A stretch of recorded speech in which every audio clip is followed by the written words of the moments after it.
Sungguh indah bunga anggrek, lebih cantiknya bunga melati seperti namanya bagus. Perkenalkan, saya Dicuna Stefania Lusantos dengan NPM 222200. Saya adalah salah satu mahasiswa Universitas Unlock semester 5A Prodi Administrasi Negara Fakultas Ilmu Sosial dan Pendidikan. Baik, saya akan meresum buku tentang advokasi kebijakan publik. Pengarang Ardana Januar Mahradani, SAPNKP. Penerbit dan percetakan Celina Media 2018. Edisi buku ini edisi revisinya kedua dengan volumenya 6 dengan jumlah halaman berjumlah 90. Pada buku ini bab 1 tentang kebijakan publik. Pada bab ini ada 6 bahasan. Yang pertama, konsep kebijakan publik. Kebijakan publik adalah serangkaian tindakan atau keputusan yang diambil pemerintah atau lembaga publik untuk memecahkan masalah masyarakat. Kebijakan ini dapat berupa regulasi atau program atau tindakan yang dirancang untuk mencapai tujuan tertentu. Yang kedua, aktor dalam kebijakan publik. Aktor dalam kebijakan publik terdiri dari 5, yakni yang pertama, pemerintahan. Pemerintahan, lembaga yang merumuskan dan melaksanakan kebijakan. Yang kedua, legislatif, anggota parlemen yang terlibat dalam pembuatan undang-undang. Yang ketiga, masyarakat sipil, organisasi non-pemerintahan, LSM, dan individu yang mempengaruhi kebijakan. Yang keempat, sektor swasta, perusahaan dan industri yang berpengaruh oleh kebijakan atau berperan dalam implementasinya. Yang kelima, media berperan dalam menyebarluaskan informasi dan mempengaruhi opini publik. Yang ketiga, perumusan kebijakan.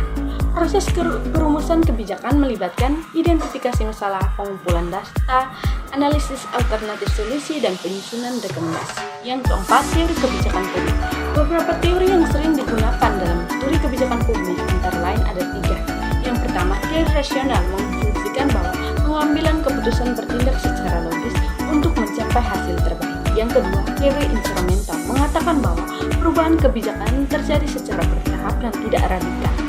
Yang ketiga, teori konstruktif menekan pentingnya resepsi dalam pembentukan kebijakan. Yang kelima, implementasi kebijakan.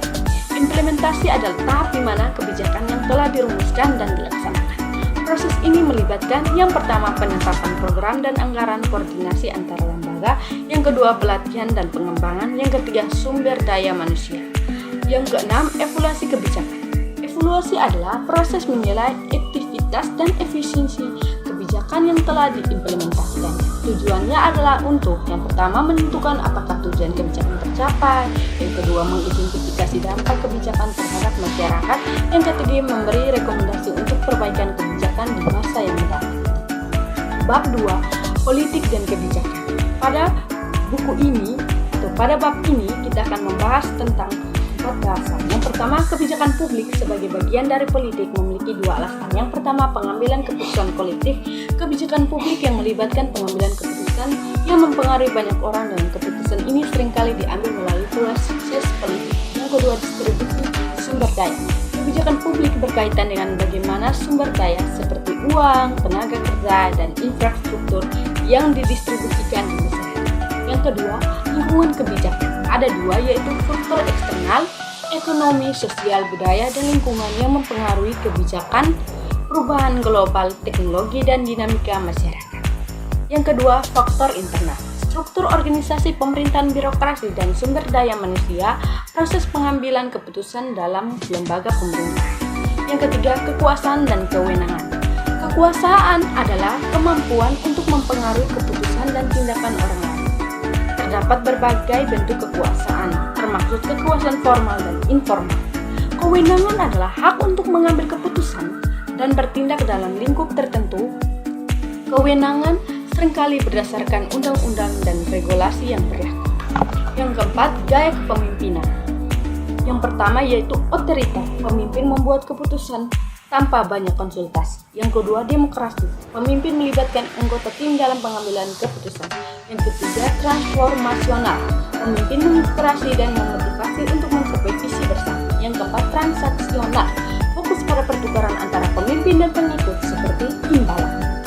Bab ketiga, masalah publik.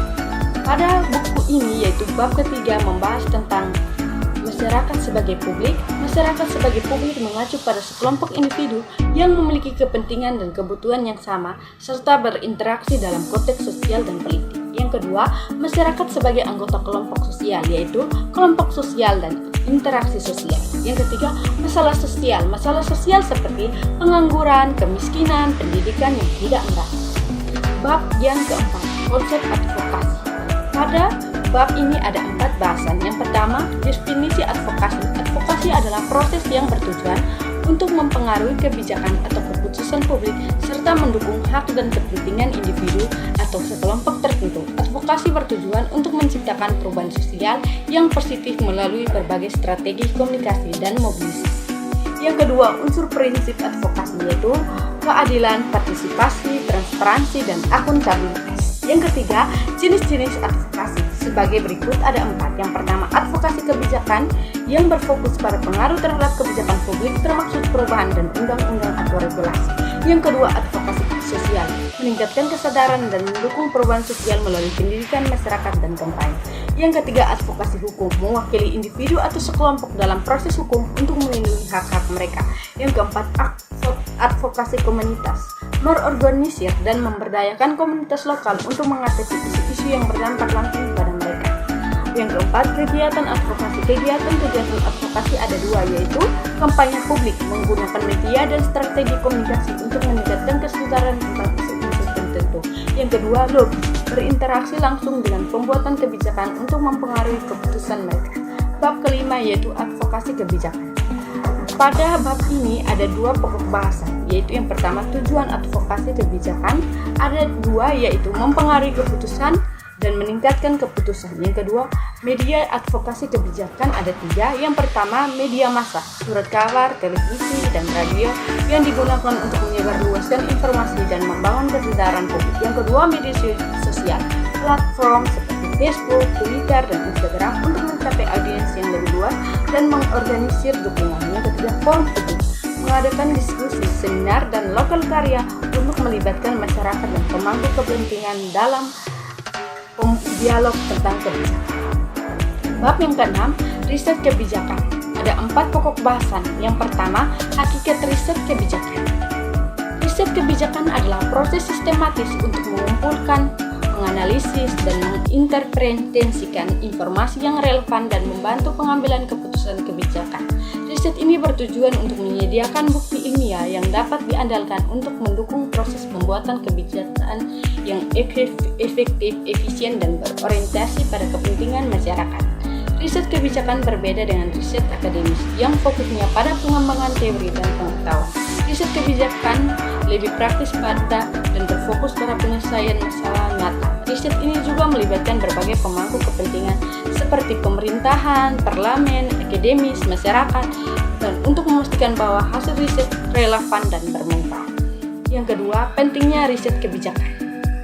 Riset kebijakan memiliki peran penting dalam meningkatkan kualitas dan efektivitas kebijakan publik. Berikut 5 alasan mengapa riset kebijakan penting. Yang pertama, memberi dasar ilmiah untuk pengambilan keputusan. Riset kebijakan menyediakan bukti ilmiah dan dapat diandalkan untuk mendukung pengambilan keputusan yang rasional dan objektif.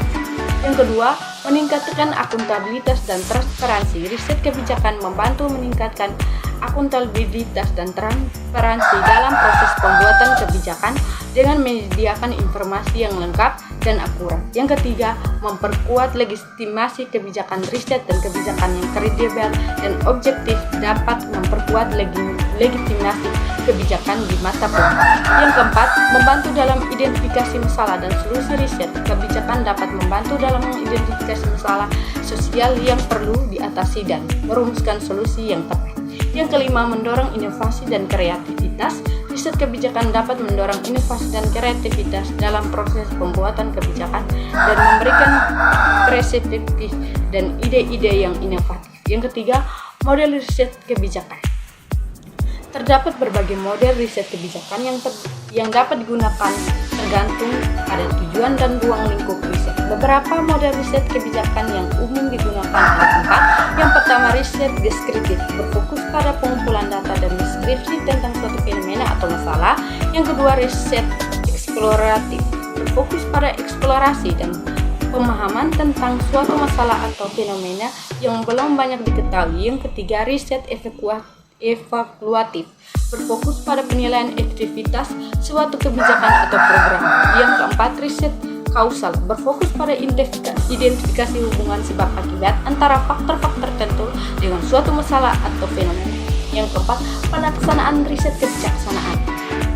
Pelaksanaan riset kebijakan melibatkan beberapa tahap, yaitu 8, yaitu yang pertama, perumusan masalah, mendefinisikan masalah yang ingin dikaji dan dirumuskan, pertanyaan peneliti yang jelas dan terarah. Yang kedua, pengembangan kerangka teori, membangun kerangka teori yang relevan dengan masalah yang dikaji dan memberi landasan ilmiah untuk riset. Yang ketiga, pengembangan metodologi penelitian yang tepat dan mengembangkan desain peneliti yang sesuai dengan tujuan dan ruang lingkup riset. Yang keempat, pengumpulan data, mengumpulkan data yang relevan dengan masalah yang dikaji melalui berbagai teknik seperti survei, wawancara, observasi, analisis, dan dokumen.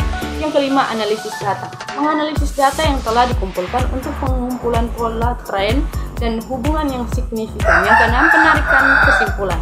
Penarikan kesimpulan berdasarkan hasil analisis data dan penghubungan dengan kerangka teori yang telah dikembangkan. Yang ketujuh, penyusunan rekomendasi, merumuskan rekomendasi kebijakan berdasarkan hasil riset yang dapat digunakan untuk meningkatkan kualitas dan efektivitas kebijakan. Yang kedelapan, diseminasi hasil riset, yang mempublikasikan hasil riset kepada pemangku kepentingan dan masyarakat luas untuk meningkatkan kesadaran dan mendorong perubahan kebijakan, memahami naskah kebijakan dan rekomendasi hingga implementasi. Bab ke-7, naskah kebijakan. Ada 3 bahasa. Yang pertama, rekomendasi kebijakan, yaitu jantung naskah kebijakan. Rekomendasi kebijakan merupakan sasaran atau unsur konkret yang diajukan dalam naskah kebijakan untuk mengatasi masalah atau mencapai tujuan tertentu. Rekomendasi ini merupakan hasil dari analisis data, pembahasan, dan pertimbangan yang mendalam terhadap berbagai aspek terkait masalah yang dikaji. Rekomendasi kebijakan yang baik memiliki 5 ciri. Yang pertama, relevan, sejalan dengan masalah yang dikaji dengan tujuan yang ingin dicapai. Yang kedua, spesifik, dirumuskan dengan jelas dan terarah dan menghindar dari pernyataan yang terlalu umum. Yang ketiga, terukur dan dapat diukur dan dinilai efektivitas dalam jangka waktu tertentu. Yang keempat, realistis, dapat diimplementasi dengan sumber daya dengan kemampuan yang tersedia. Yang kelima, terbatas, berfokus pada solusi yang paling efektif dan prioritas menghindari solusi yang terlalu banyak dan kompleks. Yang kedua, faktor yang mempengaruhi rekomendasi kebijakan. Rekomendasi kebijakan tidak muncul begitu saja. Ada beberapa faktor yang mempengaruhi proses perumusan rekomendasi. Ada 5, antara lain yang pertama, data dan analisis. Data yang dikumpulkan dan analisis dalam riset kebijakan menjadi dasar utama dalam merumuskan rekomendasi. Data yang akurat, relevan, dan komprehensif dan menghasilkan rekomendasi yang lebih tepat sasaran. Yang kedua, kerangka teori. Kerangka teori yang digunakan dalam riset kebijakan memberikan landasan ilmiah untuk merumuskan rekomendasi teori yang kuat dan relevan dengan masalah yang dikaji untuk membantu dalam menentukan solusi yang tepat dan efektif. Yang ketiga, nilai dan preferensi. Nilai dan preferensi membuat kebijakan serta pemangku kepentingan lainnya juga mempengaruhi rekomendasi kebijakan. Faktor ini dapat berupa nilai, moral, etika, politik, sosial yang dianut pembuat kebijakan. Yang keempat, kondisi politik dan ekonomi. Kondisi politik dan ekonomi suatu negara juga dapat mempengaruhi rekomendasi kebijakan. Faktor ini dapat berupa kondisi politik yang tidak stabil dan stabil, serta kondisi ekonomi yang kuat atau lemah. Yang kelima, teknologi dan inovasi. Perkembangan teknologi dan inovasi juga dapat mempengaruhi rekomendasi kebijakan. Teknologi baru dapat memberikan solusi dan lebih efektif dan efisien untuk mengatasi masalah tertentu. Yang ketiga, naskah kebijakan publik. Menuju implementasi, naskah kebijakan publik merupakan dokumen resmi yang berisi rumusan masalah, analisis, rekomendasi, dan rencana aksi untuk mengatasi masalah atau mencapai tujuan tertentu. Naskah kebijakan ini menjadi pedoman berbagai pemerintah dan pemangku kepentingan lain dalam menjalankan program dan kegiatan untuk mencapai tujuan yang telah ditentukan.